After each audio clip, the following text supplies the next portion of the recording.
I'm pressed against the cold marble wall of Dante Volkov's study, his hand wrapped around my throat, not tight enough to hurt, but firm enough to make his point crystal clear. Firm enough that I can feel my pulse hammering against his palm like a trapped bird desperate for freedom.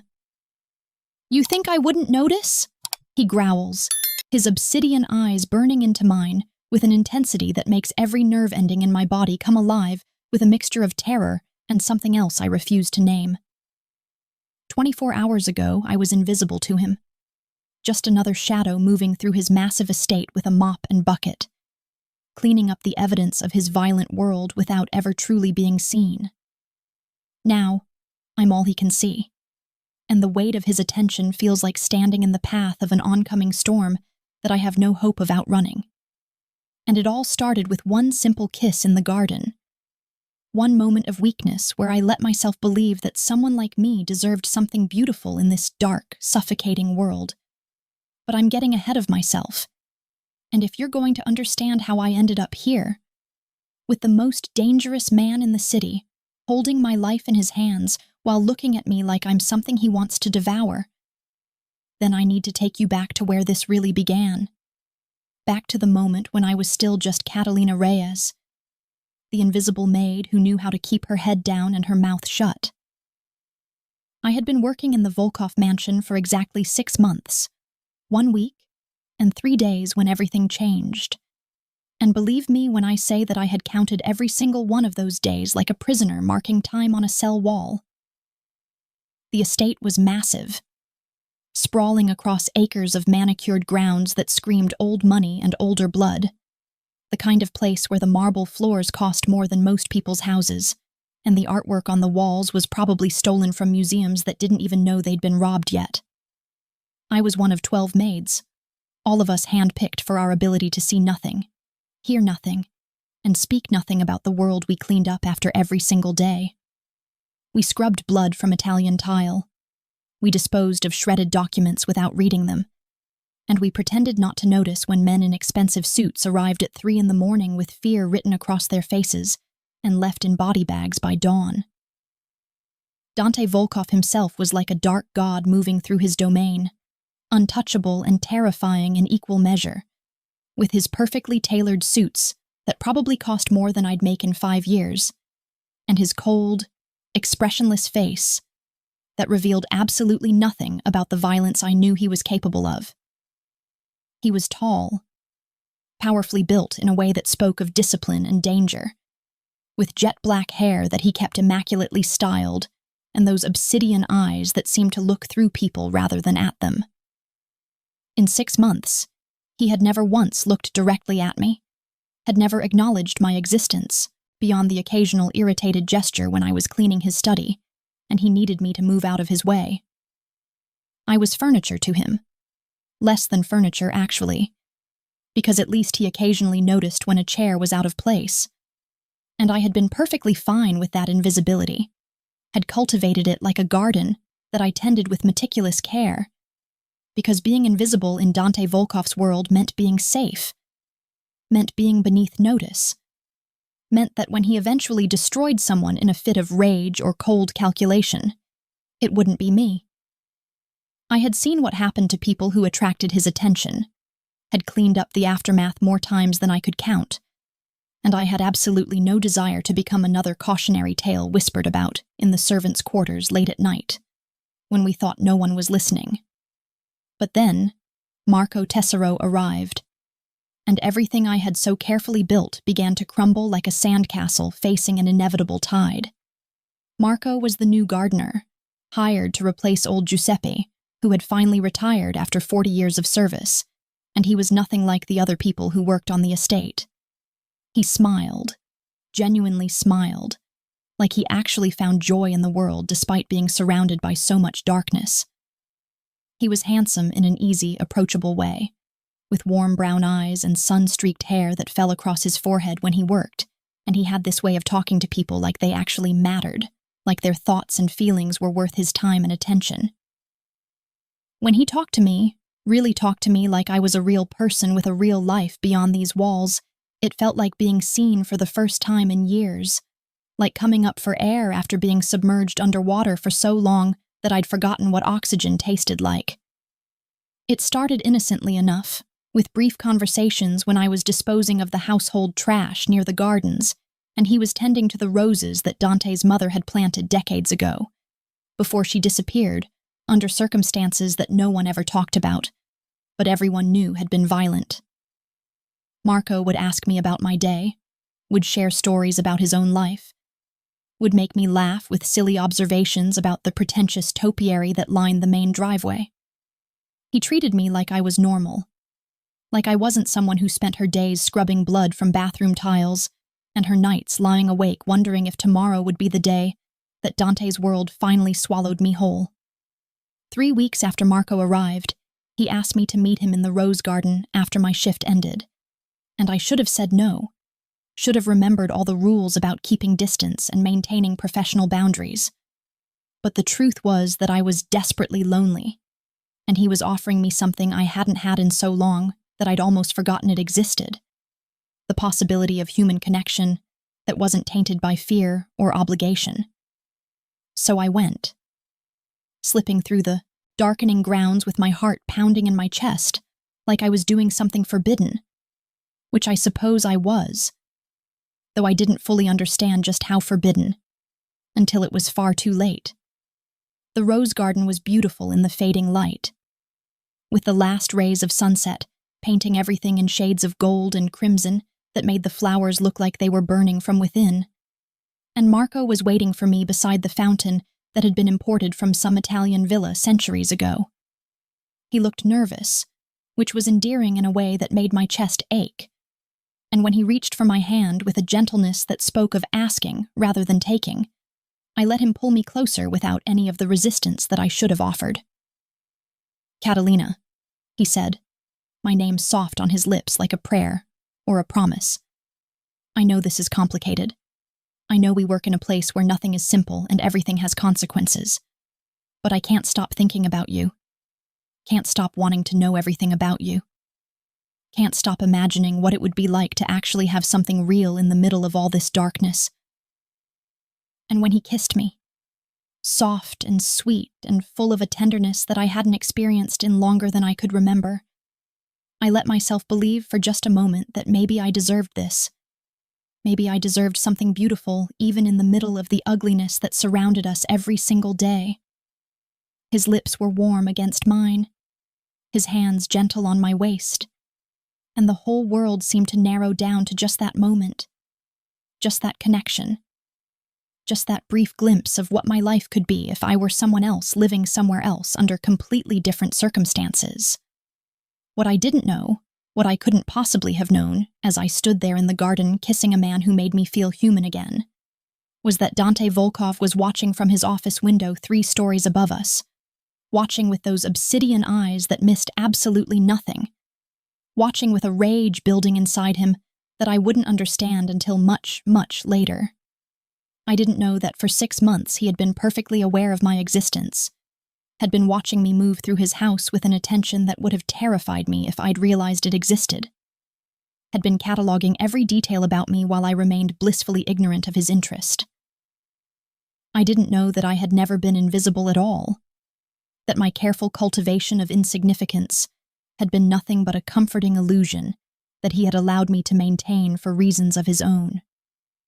I didn't know that the moment Marco's lips touched mine, something inside Dante Volkov had snapped with the finality of a bone breaking, and that everything I thought I understood about my place in this world was about to be violently, irrevocably destroyed. I floated through the rest of the evening in a daze of unexpected happiness, finishing my remaining duties with a smile on my face that the other maids noticed and commented on with knowing looks and gentle teasing. I went to bed that night thinking about Marco, about the possibility of more stolen moments in the garden, about the way he had looked at me like I was worth looking at, like I mattered in a world where I had spent so long trying to convince myself that not mattering was the safest way to survive. At 11:37 that night, and I remember the exact time because I checked my phone when the knock came, confused about who would be at my door in the servants' quarters at such an hour, everything changed with 3 sharp raps that sounded like a judge's gavel announcing a sentence. It was Marcus, Dante's head of security, a mountain of a man who rarely spoke and never smiled, and the grim expression on his face made my blood run cold even before he delivered his message in a tone that allowed for absolutely no argument or negotiation. "Mr. Volkov requests your presence in his study immediately, Miss Reyes." And he was very specific that immediately means right now, not after you've changed or prepared yourself or done anything else that might delay your arrival. I followed Marcus through the darkened house with my heart hammering so hard I thought it might actually break through my ribcage, running through every possible reason why Dante Volkov would suddenly summon me after 6 months of treating me like I didn't exist. Terrified that somehow he had discovered the falsified papers I had used to get this job, the desperate lies I had told to secure employment that paid enough to cover my younger brother's medical bills and my mother's legal fees. The walk to his study felt like a death march, every step taking me closer to some terrible reckoning that I couldn't begin to understand or prepare for. Marcus opened the heavy oak door and gestured for me to enter. And when I stepped into Dante Volkov's private study, a room I had cleaned 100 times but never while he was present, the intensity of his gaze nearly drove me back out into the hallway in a panic that I barely managed to suppress. He was standing beside his desk rather than sitting behind it, still dressed in the expensive suit he had worn that day, though his jacket was draped over his chair, and his sleeves were rolled up to reveal powerful forearms that I had never really noticed before this moment. "Close the door, Catalina," he said, using my first name for what I was absolutely certain was the first time ever, his voice a deep rumble that seemed to vibrate through the very air between us. I closed the door with shaking hands, and that's when he moved, crossing the distance between us with the fluid grace of a predator who had already decided that the hunt was over, and the kill was inevitable. Backing me against the wall with his body heat radiating against my skin and his hand coming up to wrap around my throat in a hold that was somehow both a threat and a caress. And that's where we are now, where this story really begins, with his obsidian eyes burning into mine and a question hanging in the air between us that I don't yet understand, but can feel reshaping the entire foundation of my existence. "Now," he says, his thumb stroking along my racing pulse with an intimacy that terrifies me more than any violence could. "You're going to tell me everything about you and the gardener, and depending on your answers, I'm going to decide whether he lives to see tomorrow's sunrise or whether you'll be cleaning his blood from the rose garden by dawn." The pressure of Dante's hand against my throat isn't painful. Not yet, anyway. But it's a constant reminder of just how completely he controls this moment. Controls me. Controls everything within the walls of this estate that suddenly feels less like the prison I always knew it was, and more like a trap that has finally snapped shut around my ankle. His thumb continues its maddeningly gentle stroke along the pulse point that I know is betraying every ounce of fear coursing through my system. And there's something deeply unsettling about the contrast between that almost tender touch and the cold fury burning in those obsidian eyes that are currently dissecting me like I'm a specimen under a microscope, and he's determined to catalog every single one of my flaws and weaknesses. "I'm waiting, Catalina," he says, my name rolling off his tongue like he's tasted it 1,000 times before in the privacy of his own thoughts, like he's been practicing the shape of it in his mouth, while I remained completely oblivious to his attention. And I should warn you that my patience, which is already a commodity in extremely short supply on the best of days, is currently hanging by a thread so thin that you could sever it with a breath. So I would strongly suggest that you start talking before I lose what little control I'm currently exercising over my more violent impulses. My mind is racing, spinning through 1,000 different possible responses, and discarding each one as either too honest or not honest enough, trying to calculate what he wants to hear versus what I should say versus what the truth actually is, and the whole time his eyes never leave mine, never give me even a moment to gather my scattered thoughts, or construct a defense against whatever this is. "I don't understand what you want from me," I finally managed to say, my voice coming out smaller and more fragile than I intended. And I hate how weak I sound. Hate how thoroughly he's managed to strip away every layer of protection I've built around myself in the 6 months I've worked here. Marco and I, we just talked sometimes. We were just two people working in the same place who enjoyed each other's company, and I don't understand why that matters to you. Why you even care what I do with my personal time when you've never noticed I existed before tonight. Something flickers across his face at that last statement. Something that might be amusement, or might be anger, or might be some twisted combination of both. And then he's leaning in closer. So close that I can smell the expensive cologne he wears, and the whiskey he must have been drinking before summoning me here. Never noticed you existed? He repeats, his voice dropping to a dangerous purr that makes every hair on my body stand at attention. Is that truly what you believe, Catalina? That you've been moving through my house for 6 months like a ghost that I couldn't see? That I didn't watch you every single time you entered a room I occupied? That I didn't deliberately avoid looking at you directly because I knew that if I did, if I let myself really see you the way I wanted to, I would do something catastrophically stupid like this? His free hand comes up to trace the line of my jaw with a gentleness that completely contradicts the intensity in his eyes. And I'm so confused, so completely thrown off balance by this revelation that I was never invisible at all, that apparently I've been under surveillance this entire time without having the slightest clue. You're lying, I whisper, because accepting what he's saying would mean accepting that my entire understanding of my place in this world has been fundamentally wrong, that the safety I thought I'd found in insignificance was just another illusion in a life that seems to be built on nothing but lies and desperate prayers that tomorrow won't be the day everything falls apart. You never even looked at me, never acknowledged me, never gave me any indication that you knew my name or cared whether I lived or died. I knew your name before you ever set foot in this house, Dante says, and now he's releasing my throat only to cage me in with both hands pressed against the wall on either side of my head, creating a prison of his arms that feels somehow more inescapable than the hand around my neck had been. I knew that you applied for this position under falsified documents, that the references you provided were fabricated by someone with decent skills, but not quite decent enough to fool the background check I ran on every single person who works within these walls. I knew that you have a younger brother named Matteo, who suffers from a congenital heart condition that requires medications your mother's job at the textile factory could never hope to cover. And I knew that your mother, Elena Reyes, is currently fighting a deportation order that she has approximately 6 months to resolve before she's sent back to a country she hasn't seen since she was 16 years old and has no remaining family in. The blood drains from my face as he catalogues the secrets I thought were safely hidden. The desperate circumstances that drove me to take this job, despite knowing the kind of man Dante Volkov was and the kind of world he operated in.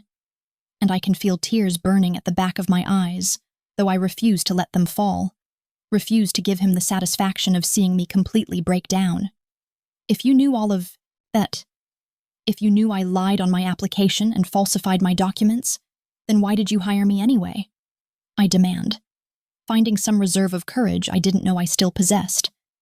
Some spark of defiance that refuses to be completely extinguished, even in the face of his overwhelming presence. Why let me stay for 6 months if you knew from the very beginning that I was lying to you?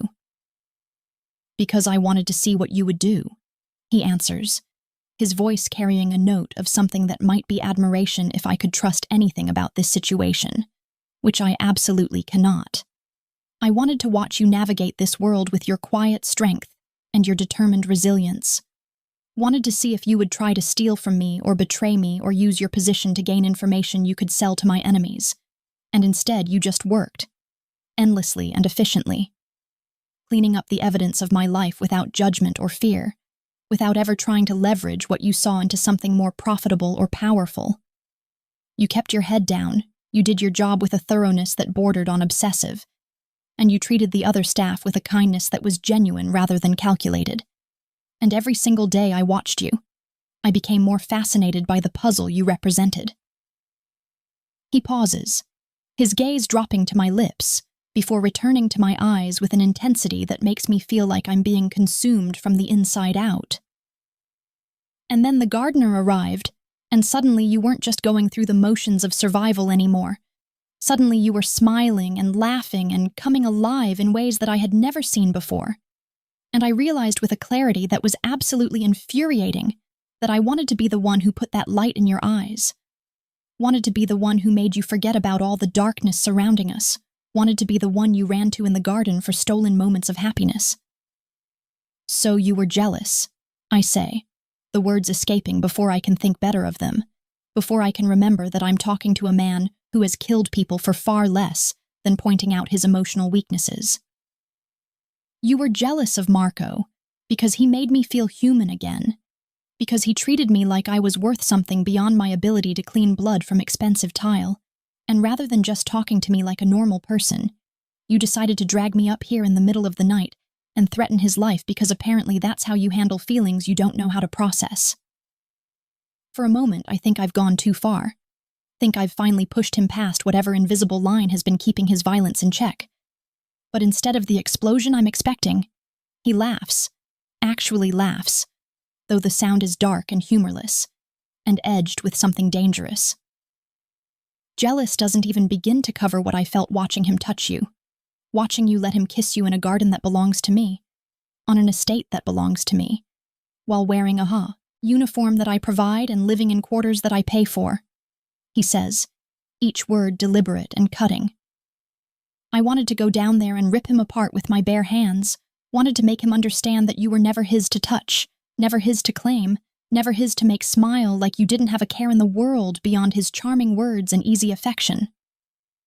I'm not a possession, I protest, even though I'm increasingly realizing that in Dante Volkov's world, everything and everyone is a possession to be claimed or controlled or destroyed, based on his whims and desires. You can't just decide that I belong to you because you've been watching me from a distance and developing some kind of obsession that you never bothered to act on until someone else showed interest in me. Can't I? He asks. And there's a challenge in his voice that makes my stomach drop because I'm starting to understand that in this room, in this house, in this life that I've somehow become entangled in, Dante Volkov absolutely can do whatever he wants, and there's no force on earth that's going to stop him. Let me tell you what's going to happen now, Catalina. Let me lay out the reality of your situation, so that we're both operating with complete clarity about the power dynamics at play here. You are going to end whatever this thing is with Marco Tesaro. You are going to stop meeting him in the garden or anywhere else on this property, and you are going to make it abundantly clear to him that his romantic attentions are neither wanted nor welcome. And if I refuse? I ask, even though I already know the answer, even though I can see it written in the cruel set of his mouth and the possessive way his gaze travels over my face like he's memorizing every detail for some purpose I don't want to imagine. What happens if I tell you that I actually like Marco? That he's kind and gentle and treats me like I matter? That he makes me feel things that have nothing to do with fear or survival, or the constant anxiety of living in a world where violence is always just one wrong word away? Dante's expression hardens into something that could have been carved from granite, all traces of that earlier amusement vanishing like smoke in a hurricane wind.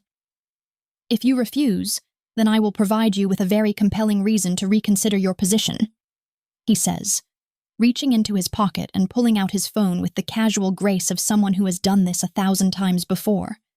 Someone who has learned that information is often a more powerful weapon than any gun or knife.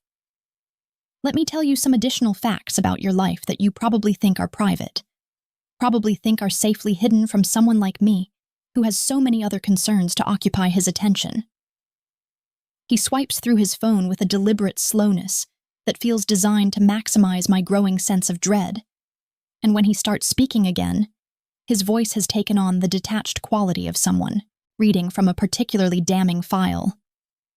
Your brother Mateo's medication costs approximately $4,000 per month, money that you send to your mother through a wire transfer service every single payday without fail, which is admirable loyalty, but leaves you with almost nothing for yourself after the transfer fees and the cost of maintaining your mother's legal representation. Your mother's deportation hearing is scheduled for May 15th, and her lawyer, a man named Robert Chen, who operates out of a strip mall office and takes payments in cash because half his clients are undocumented, has approximately a 30% success rate with cases like hers, which means the odds are not in her favor. Each word is a knife sliding between my ribs, and I can feel my carefully constructed composure cracking under the weight of having my deepest vulnerabilities laid bare by a man who clearly has no qualms about using them against me. Your apartment, which you kept even after moving into the staff quarters here because you wanted your mother and brother to have somewhere stable to live, is in a building that has been cited 17 times in the past 2 years for code violations and safety hazards, and the landlord is currently facing a lawsuit from 3 other tenants whose children were hospitalized for lead poisoning. Your mother works 14-hour days at a factory that skirts labor laws and pays under the table, and your brother's school has contacted you 4 times this semester about his absences, which are mounting because he's too sick to attend, but you can't afford to keep him home with proper care. Stop, I whisper, because I can't bear to hear any more. Can't stand having my life dissected like this by someone who clearly sees every detail as ammunition to be used in whatever game he's playing. Please just stop. I'm not telling you these things to be cruel, Catalina, Dante says, though the gentleness in his voice somehow makes it worse, makes the invasion of my privacy feel even more violating than if he delivered the information with the cold detachment I've come to expect from men in his position. I'm telling you these things so that you understand exactly what's at stake here, so that you comprehend the full scope of what I can do for you, or what I can do to you depending on the choices you make in the next few minutes. I can make every single one of these problems disappear. I can ensure your brother gets the absolute best medical care available regardless of cost. I can hire immigration lawyers who actually know what they're doing and have the connections to make your mother's case a priority. I can move your family into a safe apartment in a good neighborhood where your brother can go to a school that will actually accommodate his needs. He pauses, letting that sink in, letting me imagine what my life could look like if I had access to the kind of resources he's casually offering. Or, he continues, his voice dropping into a register that makes it clear this is the threat he's been building toward all along. I can make every single one of these problems exponentially worse. I can ensure that your brother's medications become unavailable through the channels you currently use. I can make sure your mother's deportation happens ahead of schedule with a priority flag that will prevent her from ever returning to this country. I can have your landlord evicted from his own building and your family along with him. And I can do all of this with a few phone calls that won't even require me to leave this room or expend any significant effort. The tears I've been holding back finally spill over, running hot down my cheeks as the full weight of my powerlessness crashes over me like a wave that I have no hope of swimming against. Why are you doing this? I ask, my voice breaking on the question. If you've been watching me for 6 months, if you've known everything about me this entire time, then you must know that I'm not someone who matters in the grand scheme of your world, that I'm just a desperate girl trying to keep her family alive and together, that there's nothing special or valuable about me that would justify this level of attention or cruelty.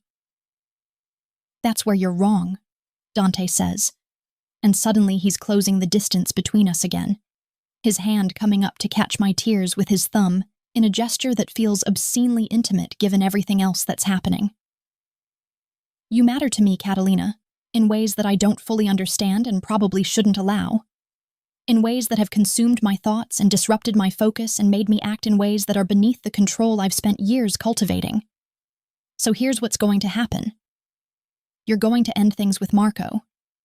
You're going to accept my protection and my resources for your family. And in return, you're going to give me what I want. And what exactly do you want from me? I ask, though I'm terrified of the answer. Terrified that he's going to demand something I can't give, or something that will destroy whatever fragments of myself I've managed to keep intact through all of this.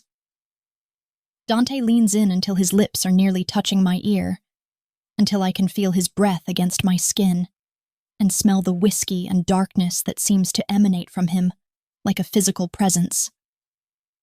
Everything, Catalina, he whispers, and the single word carries more weight than any threat he's made tonight. I want absolutely everything you have to give, and I want you to give it willingly, without reservation or regret. And if you're very good and very obedient, I might even let you keep believing that you have a choice in any of this.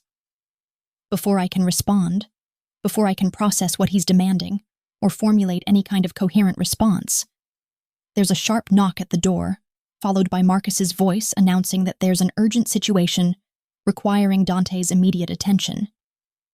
Dante straightens, his mask of cold control sliding back into place so quickly that I almost wonder if I imagined the raw possession in his voice moments ago. And he looks down at me with an expression that's impossible to read. "You have until tomorrow evening to give me your answer," he says, already moving toward the door, as if this conversation hasn't just shattered my entire understanding of my life and my place in it. "Come to me in this study at 8 o'clock and tell me you accept my terms, or don't come at all and accept the consequences for your family that will begin immediately thereafter."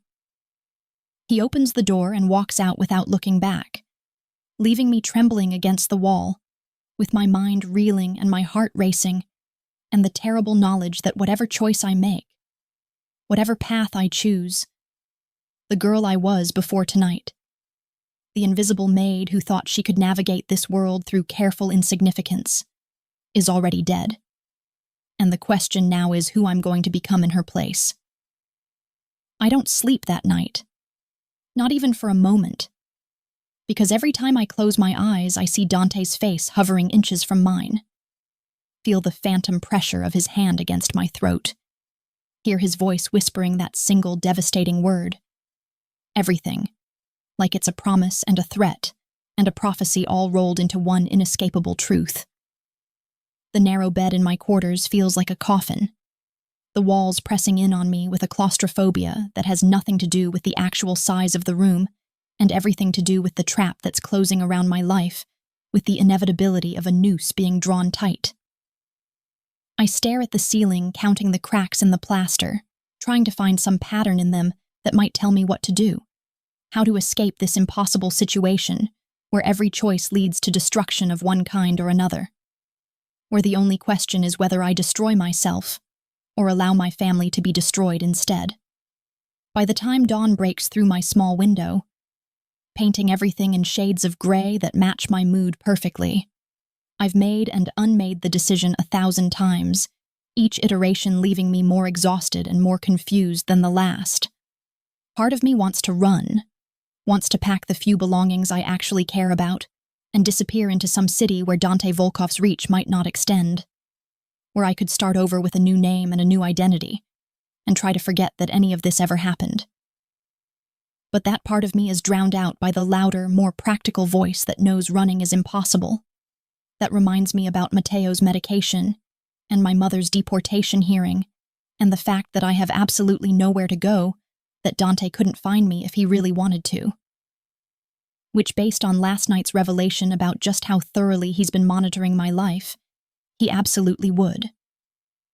I go through my morning routine like an automaton, moving through the familiar motions of showering and dressing in my maid's uniform without really registering what I'm doing, my mind still stuck in that study with Dante's obsidian eyes burning into mine, and his casual recitation of every vulnerable point in my life that he could exploit if I dare to defy him. The other maids notice something is wrong during breakfast in the staff dining room. I can see it in the concerned glances they keep shooting my way, and the gentle questions about whether I'm feeling ill, that I deflect with meaningless reassurances, and a smile that feels like it might crack my face in half. I can't tell them what happened, can't explain that their employer, the man whose house we all maintain, and whose secrets we all keep, has decided that I belong to him in some fundamental way that has nothing to do with my employment contract, and everything to do with a possessiveness that I still don't fully understand. The morning passes in a blur of cleaning tasks that I perform with mechanical precision, while my thoughts spiral in increasingly dark directions, and I successfully manage to avoid both Dante and Marco until just after lunch, when my luck runs out in the most spectacular way possible. I'm in the West Wing hallway, polishing the ornate mirror that hangs opposite the grand staircase, when I hear Marco's voice calling my name with a warmth and familiarity that makes my chest constrict with guilt and grief for something that hasn't even ended yet, but somehow already feels lost. He's walking toward me with that easy smile that first drew me to him, his work clothes dusted with soil from whatever gardening project he's been working on. And he looks so genuinely happy to see me that I want to scream at the unfairness of it all. Want to rage against a universe that would dangle the possibility of something good in front of me, only to snatch it away before I could even begin to enjoy it. "Catalina, I've been looking for you all morning," he says, stopping close enough that I can smell the earth and sunshine that clings to him, close enough that the other maids working nearby can definitely see us talking, and will probably gossip about it later, in the way that bored people always gossip about anything that might be remotely interesting.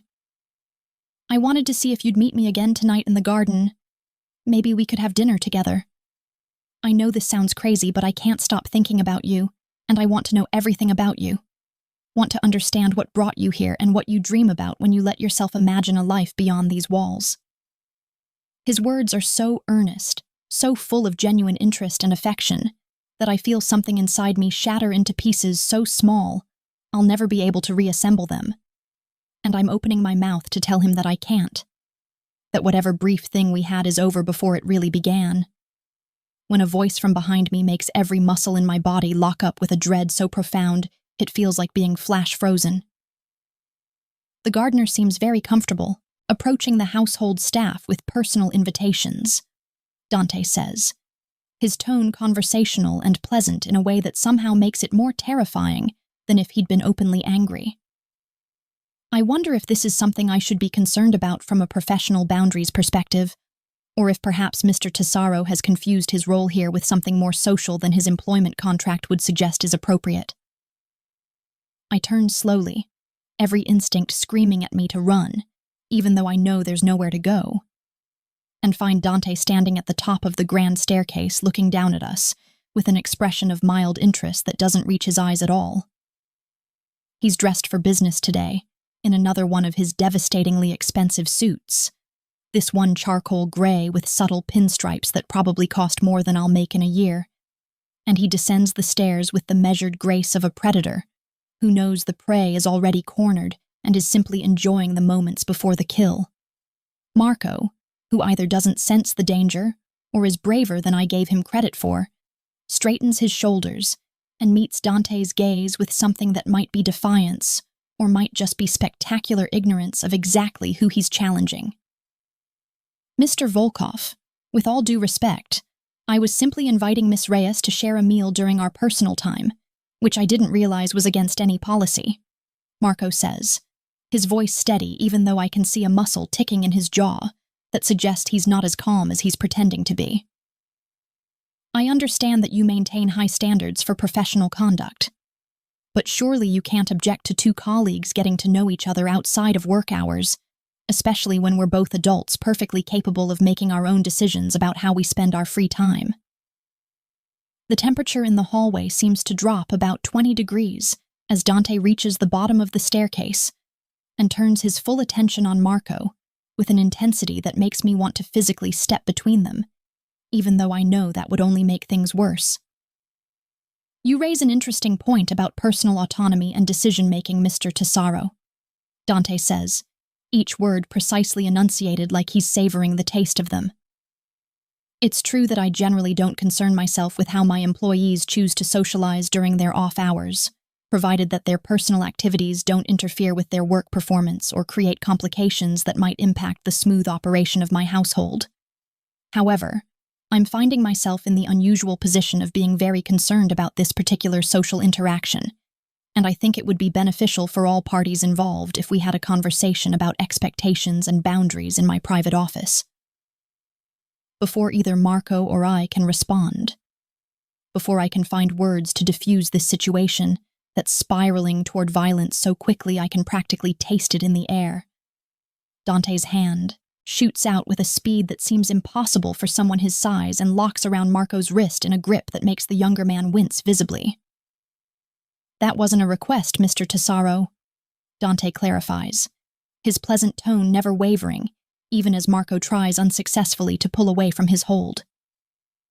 I'm sure Miss Reyes has other duties to attend to, and you and I are going to have a very frank discussion about respecting property boundaries, both literal and metaphorical. Catalina isn't property, Marco protests, finally showing some of the fire that I would have expected from someone who kissed me with such tenderness just yesterday, finally displaying the kind of protective instinct that might have made me fall for him under different circumstances. She's a person with her own agency and her own right to make choices about who she spends time with. And I don't care how much money you have or how much power you think you wield in this house. You don't own her, and you can't dictate who she talks to or sees or develops feelings for. The words are barely out of Marco's mouth before Dante moves, releasing his wrist only to grab him by the collar and slam him against the wall, with enough force that several expensive paintings nearby rattle in their frames, and a decorative vase on a nearby table topples over and shatters against the marble floor. The other maids who had been working in the hallway scatter immediately, knowing better than to witness whatever is about to happen, knowing that seeing too much in Dante Volkov's world is a liability that can get you disappeared just as surely as any overt betrayal. I freeze, unable to move or speak or do anything except watch in horror as Dante leans in close to Marco's face with murder written clearly across his features. You presume to lecture me about ownership and agency in my own house, you arrogant little fool, Dante snarls, all pretense of civility evaporating like morning mist in the face of his rage.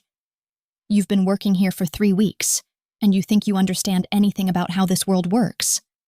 Think you can waltz in with your charm and your garden dirt and your tender words and take something that I've been watching and waiting for and planning to claim for months now. Let me educate you about the reality of your situation, Mr. Tesoro. Catalina belongs to me in every way that matters, from the roof over her head to the food she eats to the air she breathes on this property that I own. And the only reason you're still breathing right now is because I haven't yet decided whether killing you would upset her enough to make my eventual victory less satisfying. Stop it! I finally find my voice, the words tearing out of my throat with a desperation that surprises even me. Please, Dante, please stop. He doesn't understand. He didn't mean any disrespect. Please just let him go and I'll do whatever you want. I'll accept your terms. I'll end things with him. Just please don't hurt him because of me. Dante's head turns toward me with a slowness that's more frightening than any quick movement could be, and there's something in his expression that I can't quite read. Something that might be triumph or satisfaction, or perhaps just the dark pleasure of seeing me break exactly the way he wanted me to. Whatever I want, Catalina, he asks, his voice dropping to that dangerous purr that I'm beginning to recognize as infinitely more threatening than his anger. That's quite an open-ended offer, and I want to make sure you understand the full implications of what you're agreeing to before I accept your very generous capitulation. I understand, I lie, because I don't understand anything except that I need him to release Marco before this situation escalates into the kind of violence that I know Dante is more than capable of. The kind of violence I've cleaned up after enough times to have nightmares about.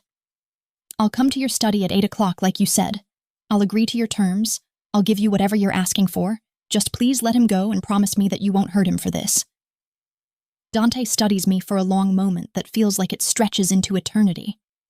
And I can see him weighing my words, calculating whether I'm sincere or just saying what he wants to hear, determining whether my compliance is worth more than the satisfaction he'd get from making Marco pay for daring to touch what Dante has decided belongs to him. Finally, almost reluctantly, he releases Marco's collar and steps back, though the tension in his body suggests he's still coiled and ready to strike if the situation warrants it. You have my word that I won't hurt Mr. Tesoro, Dante says, his gaze never leaving mine. Provided, of course, that he follows my very simple instruction to stay away from you from this moment forward, to treat you with the polite but distant professionalism appropriate for colleagues who share a workplace and nothing more, and to understand that if I see him so much as looking at you with anything resembling romantic interest ever again, my promise of his safety becomes null and void.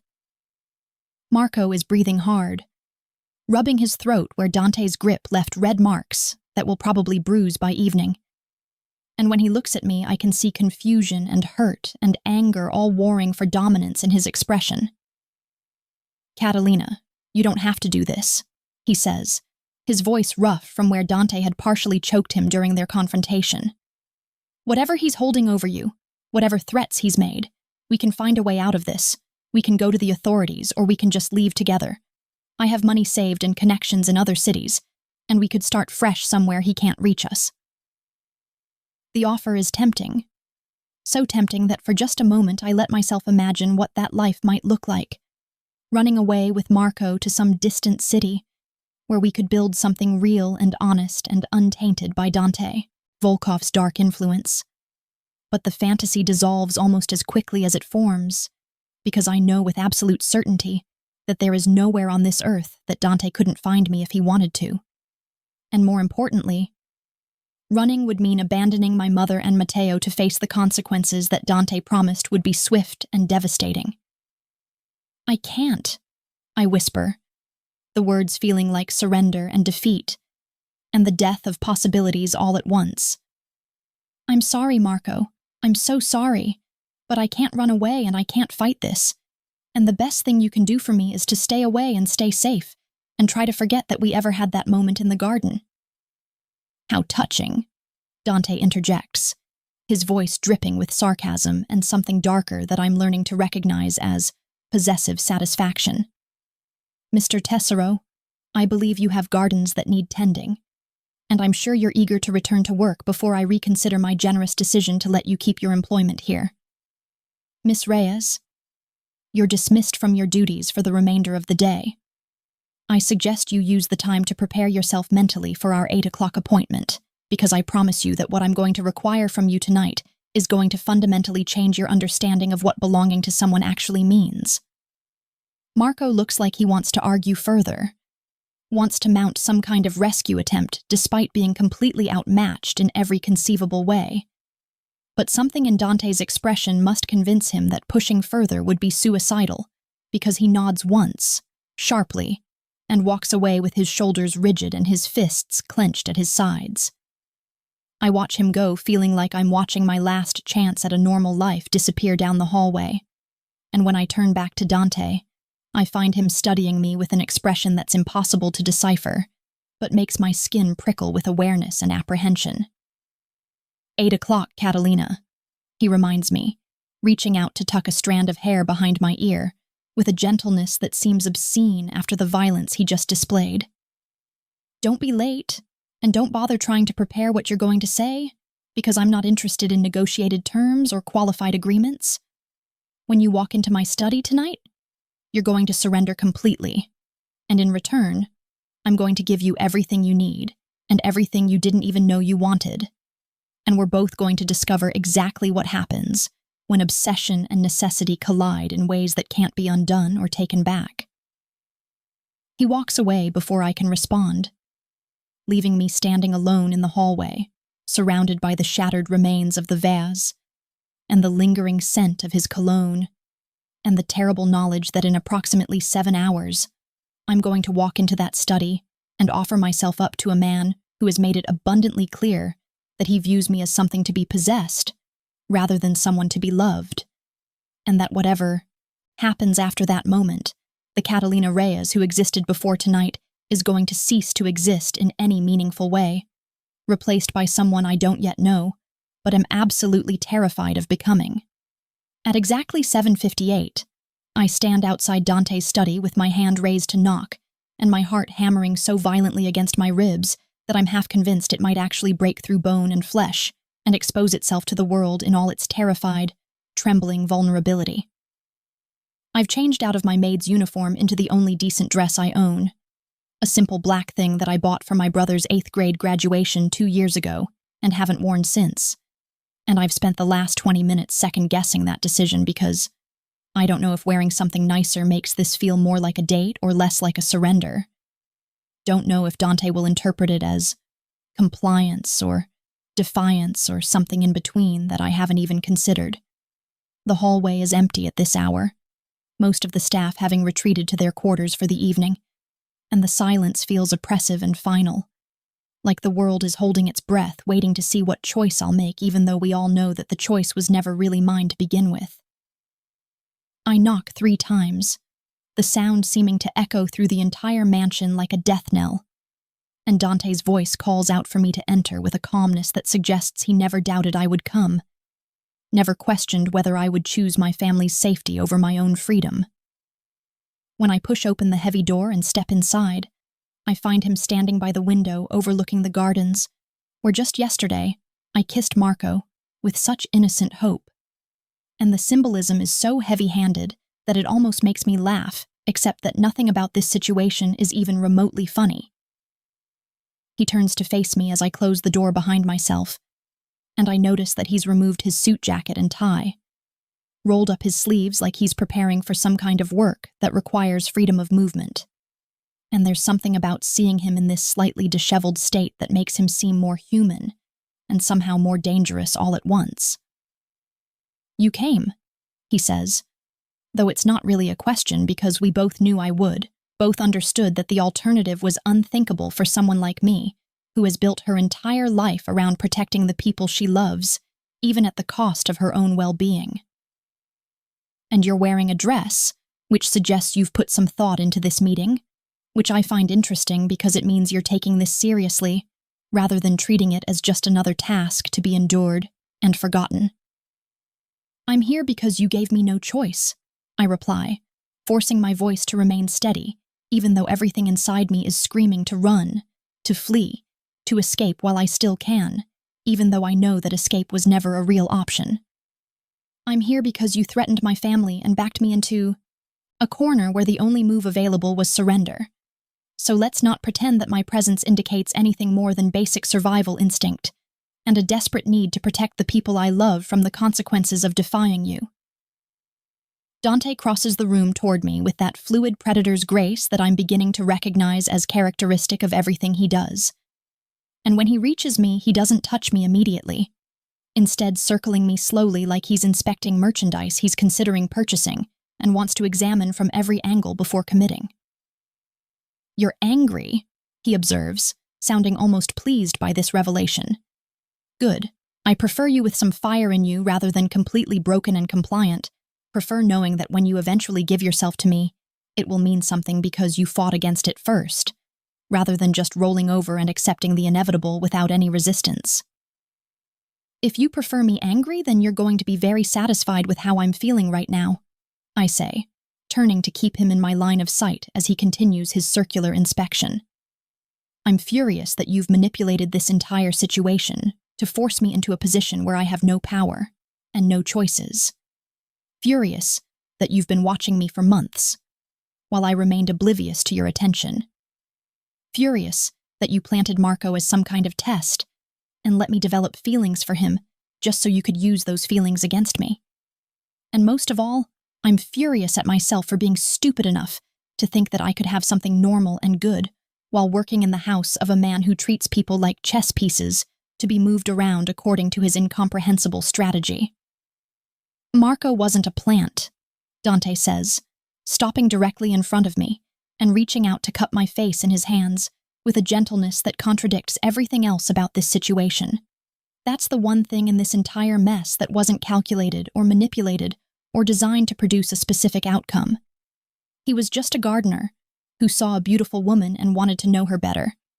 And his timing was spectacularly unfortunate because it coincided with the moment when I had finally decided to stop watching from a distance and actually claim what I'd been denying myself for far too long. The revelation that Marco was genuine, that his interest in me was real, and not just another layer of Dante's manipulation, somehow makes everything worse because it means that I destroyed something authentic and potentially beautiful, not because it was fake, but because the timing was catastrophically wrong.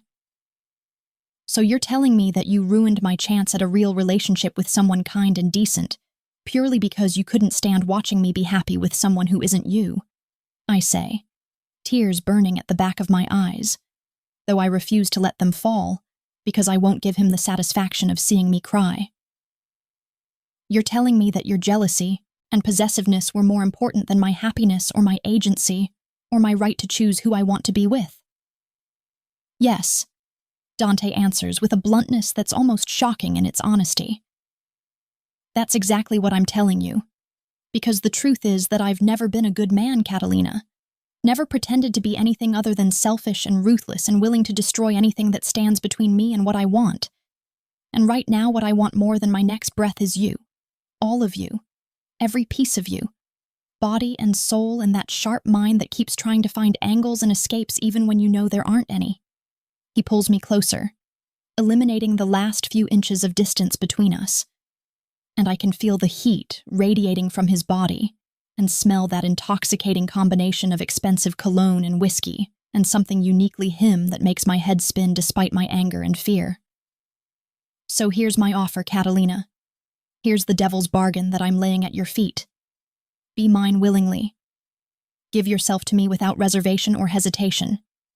Let me possess you in every way that matters. And in return, I will move heaven and earth to protect your family. I will hire the best immigration lawyer in the country to handle your mother's case. I will ensure that Mateo receives treatment at the finest cardiac center in the world, regardless of cost.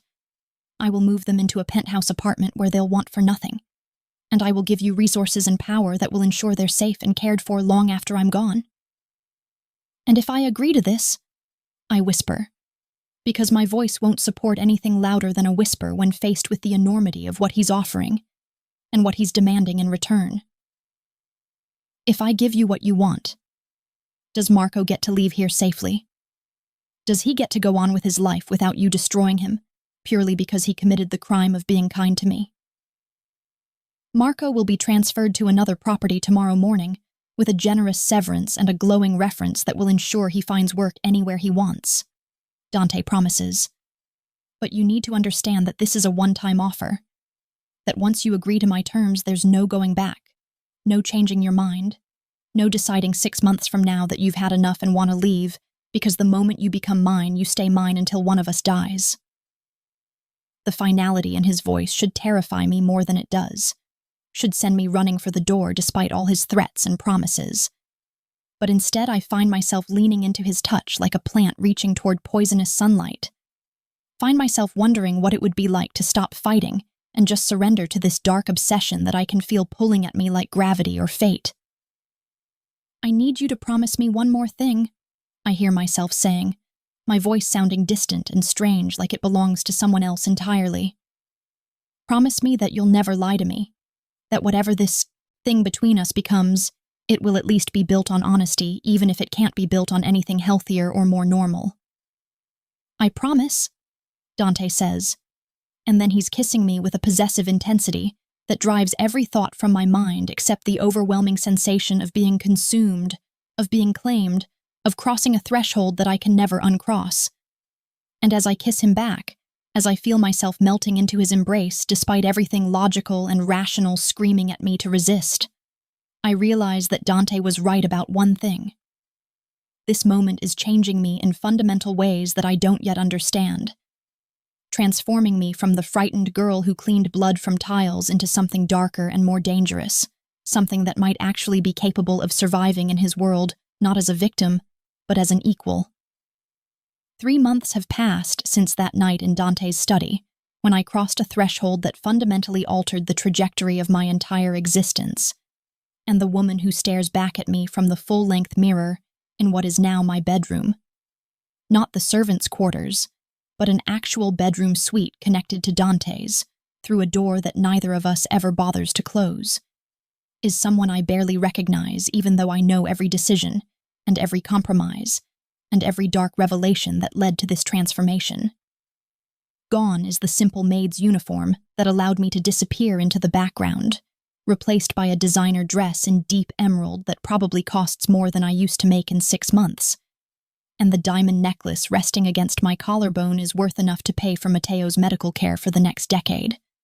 Though I no longer need to worry about such things because Dante kept every single promise he made that night, and my family now wants for nothing in their beautiful new penthouse across the city where my mother cries tears of gratitude every time I visit, and my brother attends a private school with a state-of-the-art medical facility.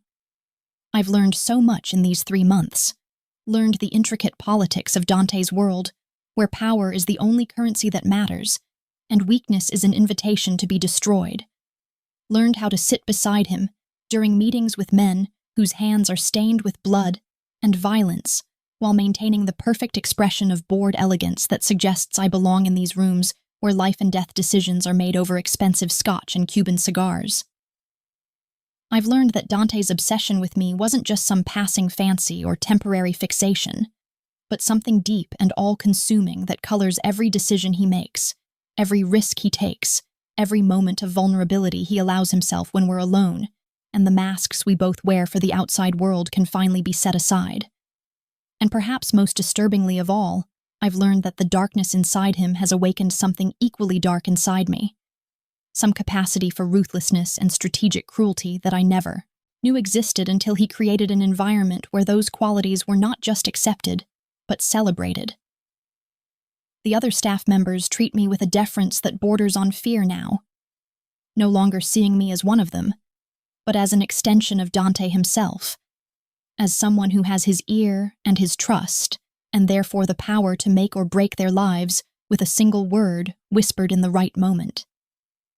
I should hate this transformation, should mourn the loss of the innocent girl who just wanted to keep her head down and her family safe. But the truth that I've been avoiding for weeks now is that I don't hate it at all. I feel more alive than I ever have before, more powerful and purposeful, and genuinely seen in ways that go beyond Marco's sweet but ultimately shallow affection or the anonymous invisibility I cultivated during my time as a maid. The knock on my bedroom door pulls me from my reflection, and I know without asking that it's Marcus come to inform me that the car is ready to take us to the summit meeting that Dante has been preparing for all week. The gathering of the 5 families that control this city's underworld, where alliances are formed and broken, and everyone is constantly calculating who might try to kill them before dessert is served.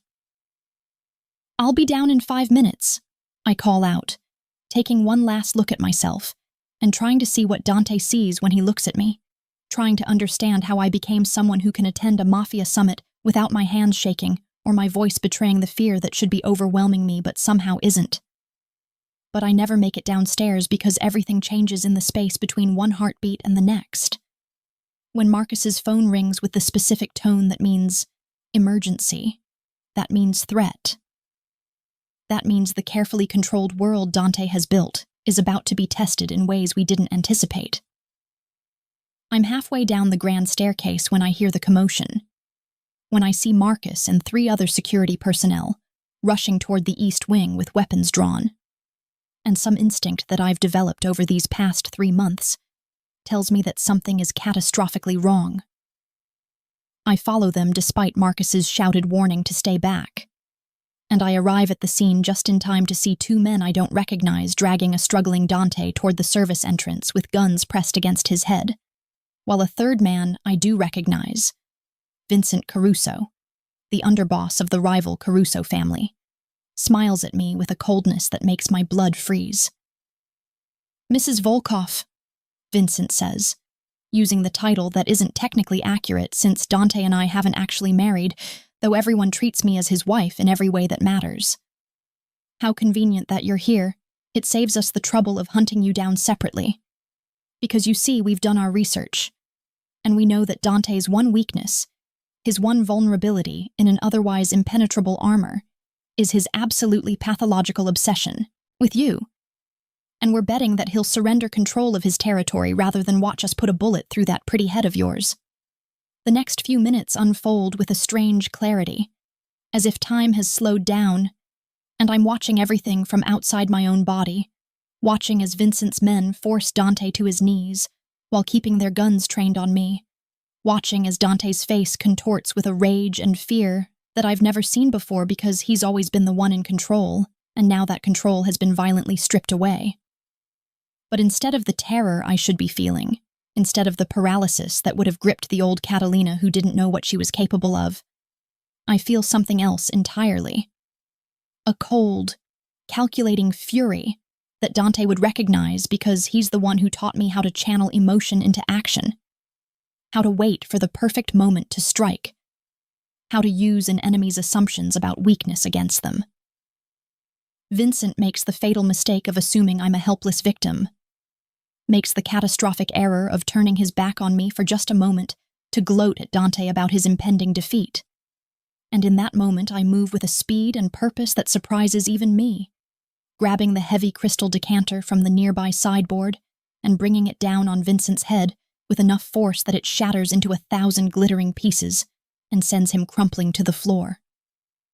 The shard of crystal that remains in my hand becomes a weapon that I don't hesitate to use, driving it into the throat of the man closest to me before his brain can process what's happening, and then Marcus and the security team are moving, taking advantage of the chaos I've created to neutralize the remaining threats, with the brutal efficiency that Dante has trained into every person who works for him. When it's over, when Vincent and his men are either dead or dying on the expensive Persian rug that will need to be completely replaced, I'm standing in the center of the carnage covered in blood that isn't mine, breathing hard and still gripping the crystal shard that's dripping crimson onto my beautiful emerald dress. Dante is staring at me with an expression that combines shock and pride, and something that looks almost like awe. And when he crosses to me and pulls me into his arms with a desperation that suggests he's trying to convince himself I'm real and whole and still here, I feel something inside me click into place with the finality of a lock engaging. "My perfect monster," he whispers against my hair, the same words he said to me that first night, but now carrying a weight of truth that neither of us could have predicted. And as I look down at the blood on my hands and feel not horror but a strange sense of rightness, I realize that he's correct. I have become a monster, but I'm a monster of my own making, shaped by circumstances and choices, and the gradual revelation that the darkness I feared most wasn't in Dante's world, but in myself all along, just waiting for permission to emerge. 2 hours later, after I've showered and changed, and the cleaners have removed all evidence of what happened, I stand beside Dante at the summit meeting that proceeded exactly as scheduled, because in this world you don't show weakness by canceling important gatherings just because someone tried to kill you.